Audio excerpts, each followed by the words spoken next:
Good evening. It's a pleasure to be with you here this evening in Texas. It's always good to make that trip down from Washington, D.C., and then approach into Dallas. It's always great to be back home. So it's an honor to speak with you here tonight.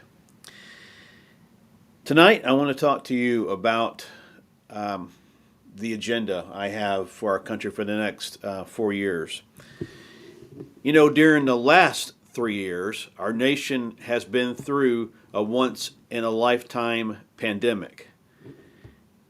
We have become, and during this during this last 3.5 years, we've also become more polarized as well. Instead of talking about our disagreements, we take to the streets in violence. For us to move forward as a nation, we must come together as a nation. Tonight, I want to lay out for you my plan to return America to the nation it once was. In the past 3 years, we have seen progress from record high unemployment of nearly 15% to 3.3% unemployment. Under my administration, we will reform the unemployment system, a system that was taken advantage of during the pandemic. Recently, the Department of Labor announced there are 1.6 jobs available for every American. Under a new system that I call enhanced unemployment, everyone on unemployment will have to have a minimum of 5 interviews per week. 5 interviews per week to continue to qualify for unemployment benefits. Now, let me make this point clear tonight. When I say able-bodied, I am not talking about our seniors. They've earned their retirement. I'm not talking about our stay-at-home parents. They've made the arrangements and they're doing what they need to raise their children. Who I am talking about, however, is the person who took unemployment during the pandemic and never returned to the workforce. This must change, and under my administration, it will. We must take control of outrageous prices people pay for prescription drugs. Just the other day, I was talking to a friend of mine, and she told me that she had just paid over $700 for a prescription that she needed. $700 for a prescription. How fair is that? How fair is that when Big Pharma is making millions, if not billions, every year off of us? It's time to reform prescription health care. When it comes to our nation's borders, we must protect our borders. The United States has always been a nation that welcomes people from throughout the world. But we do that through the proper methods.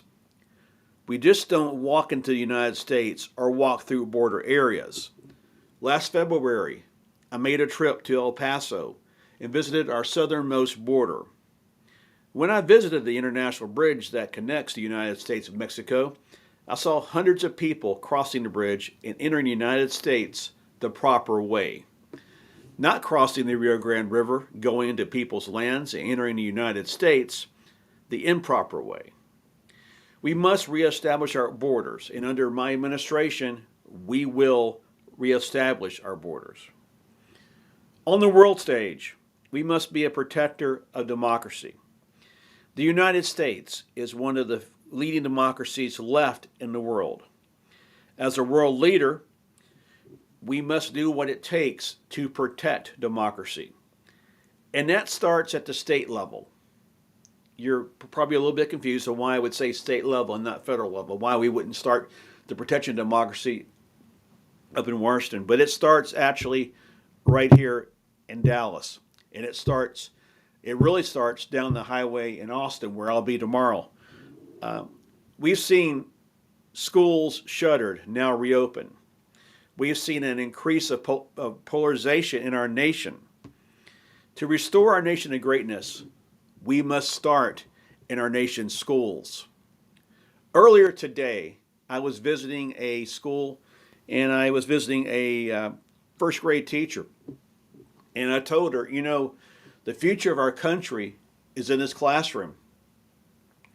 And it is. The future of our nation. In her classroom, there was approximately 16 kids. You have a senator, a president, an astronaut, a scientist, a doctor. Our future lies in those classrooms.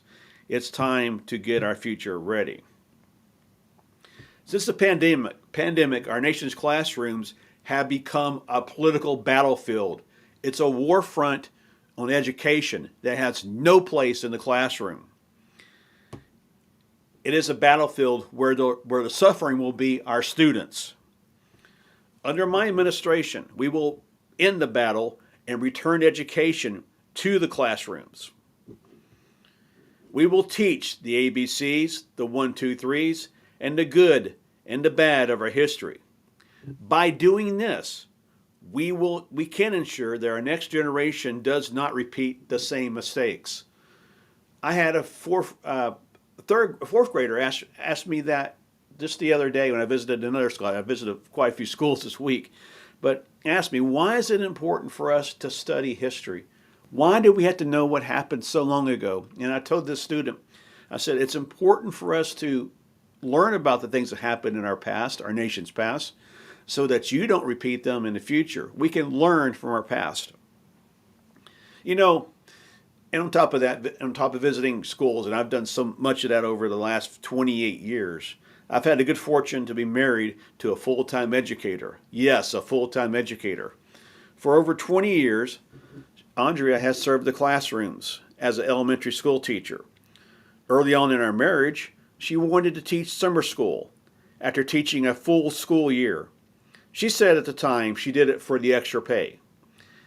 At the end of summer, as the fall term approached and summer school winded down, she was tired, not fully charged, and ready to take on another 9 months of school. How do we solve a situation like Andrea's and countless teachers throughout our country? We increase teacher pay.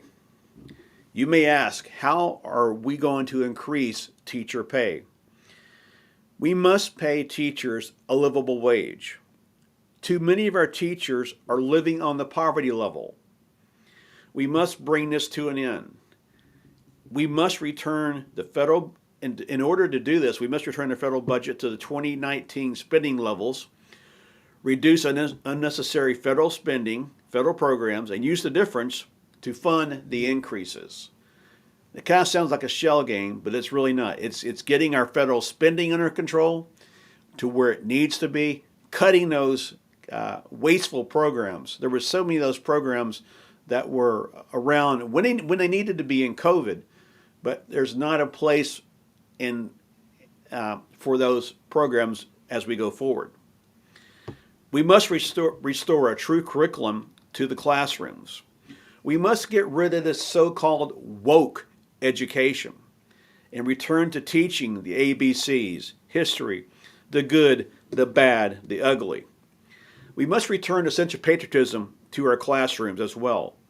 When I was in high school, just down the road here, I had a government teacher who was from a different political party. But during my high school years, he never tried to instill his party's agenda on his students.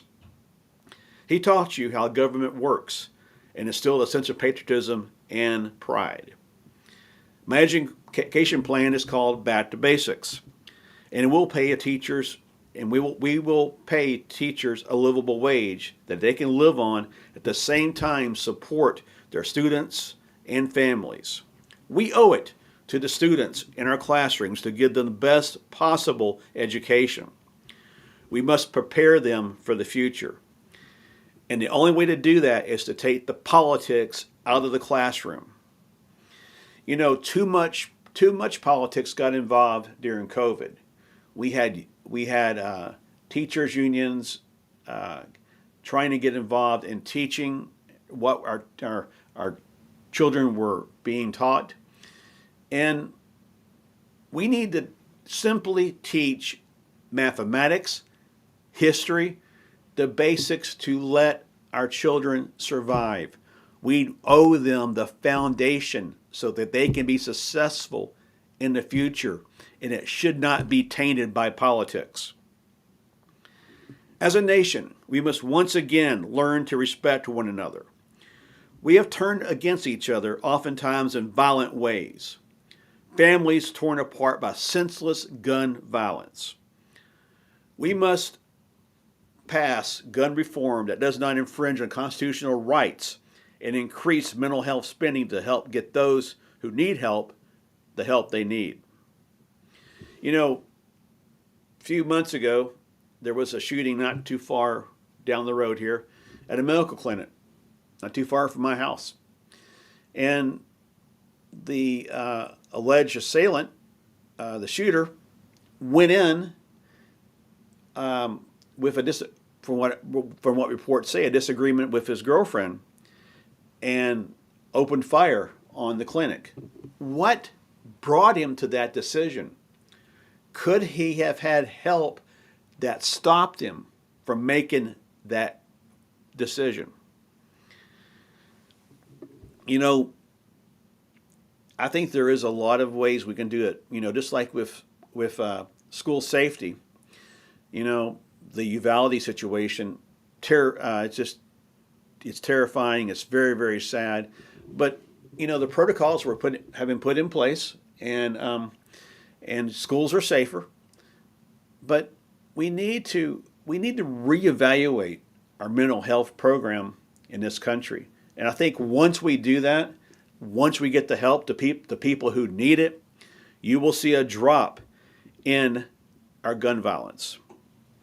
You know, the plan I've laid out here tonight is just the beginning to what I believe will restore the United States to the nation it once was. And with your help, we will make that happen. May God bless you. May God bless our troops. And may God bless the United States of America. Thank you all very much. Thank you. Thank you.